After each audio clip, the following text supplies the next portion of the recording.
ಸಹಕಾರ ಕೊಡಬೇಕು. ಜೊತೆಗೆ MLA ಅವರು ಹೆಚ್ಚು ಸಹಕಾರ ಕೊಡಬೇಕು. ಈ ಬಿಲ್ಡಿಂಗ್ ಆಗೋವರಿಗೆ ಜವಾಬ್ದಾರಿ ತಗೊಂಡು ಹೆಚ್ಚು ಸಹಕಾರ ಕೊಡಬೇಕು. ಏನೋ ಹೇಳ್ಬಿಟ್ಟು ಏನೋ ಕೊಡ್ಸಿದ್ದೀವಿ ಮಾಡಿದ್ವಿ ಅನ್ನೋ ವಿಚಾರ ಅಲ್ಲ ಅದು. ಇದು ಒಂದು ಒಳ್ಳೆ ಬಿಲ್ಡಿಂಗ್ ಆಗಬೇಕು. ಈ ಮೈನ್ ರೋಡ್ನಲ್ಲಿ ಇರೋದ್ರಿಂದ ದೊಡ್ಡ ಬಿಲ್ಡಿಂಗ್ ರೀತಿ ಕಂಡು ಒಳ್ಳೆ ಲುಕ್ ಆಗಿರಬೇಕು. ಆ ರೀತಿ ಒಂದು ಸಲಹೆಗಳನ್ನ ನಾವು ಇಂಜಿನಿಯರ್ಗೆ ಕೊಟ್ಟಿದ್ದೀವಿ. ಆ ರೀತಿ ಆಗಬೇಕು.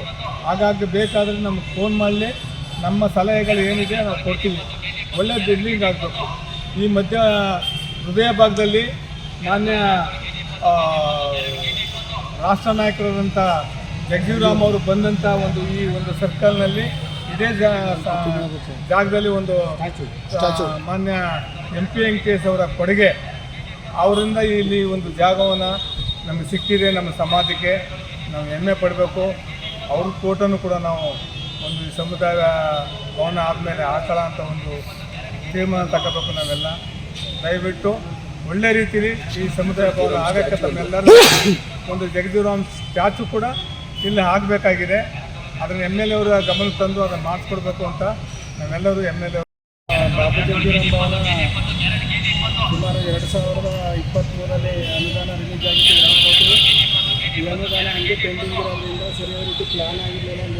ಅವರು ಪ್ಲ್ಯಾನ್ನ ಸರಿಯಾಗಿ ಮಾಡಿದಂತೆ ಶಾಸಕರು ಇದನ್ನು ಬದಲಾವಣೆ ಮಾಡಿ ಲ್ಯಾಂಡ್ ಆರ್ಮಿ ಇಲಾಖೆ ವಹಿಸಿದ್ದಾರೆ. ಈ ಭವನದ ಅಂದಾಜು ಪಟ್ಟಿಯನ್ನು ತಯಾರಿಸಲಿಕ್ಕೆ ಇವತ್ತು ಸಂಬಂಧಪಟ್ಟ ಅಧ್ಯಕ್ಷರುಗಳು ಪದಾಧಿಕಾರಿಗಳು ಎಲ್ಲರೂ ಕೂಡ ಬಂದು ಈ ಯಾವ ರೀತಿ ಮಾಡಬೇಕು, ಇವತ್ತು ಮಾಡ್ರನ್ ಡಿಸೈನ್ ಯಾವ ರೀತಿ ಬಂದು ಯಾವ ರೀತಿ ಮಾಡಬೇಕು ಅಂತ ಹೇಳಿ ಎಲ್ಲರೂ ಕೂಡ ಸಲಹೆ ಸಹಕಾರಗಳನ್ನು ಕೊಟ್ಟಿದ್ದಾರೆ.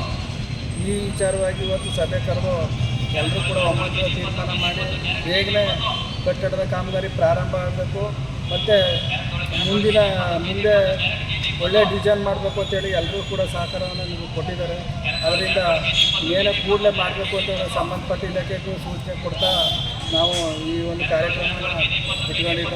ಈ ಕಾರ್ಯಕ್ರಮಕ್ಕೆ ಬಂದು ಎಲ್ಲರೂ ಕೂಡ ಸಹಕರಿಸಲಿಕ್ಕೆ ಎಲ್ಲರಿಗೂ ಕೂಡ ಧನ್ಯವಾದವನ್ನು. ಇಂತಹ ನೈಜ, ಇಂಟ್ರೆಸ್ಟಿಂಗ್ ಹಾಗೂ ಕ್ಯೂರಿಯಾಸಿಟಿ ಸುದ್ದಿಗಳು ನಿಮಗೆ ಸಿಗಬೇಕು ಅಂದರೆ ಇಂಡಿಯಾ ಫಸ್ಟ್ TV ಸಬ್ಸ್ಕ್ರೈಬ್ ಮಾಡಿ. ಒಂದು ಲೈಕ್ ಕೊಟ್ಟು ವಿಡಿಯೋ ಶೇರ್ ಮಾಡುವ ಮೂಲಕ ನಮ್ಮನ್ನು ಮತ್ತಷ್ಟು ಪ್ರೋತ್ಸಾಹಿಸಿ. ಇಂಡಿಯಾ ಫಸ್ಟ್, ನಿರ್ಭೀತಿಯಿಂದ ನಿಮಗಾಗಿ.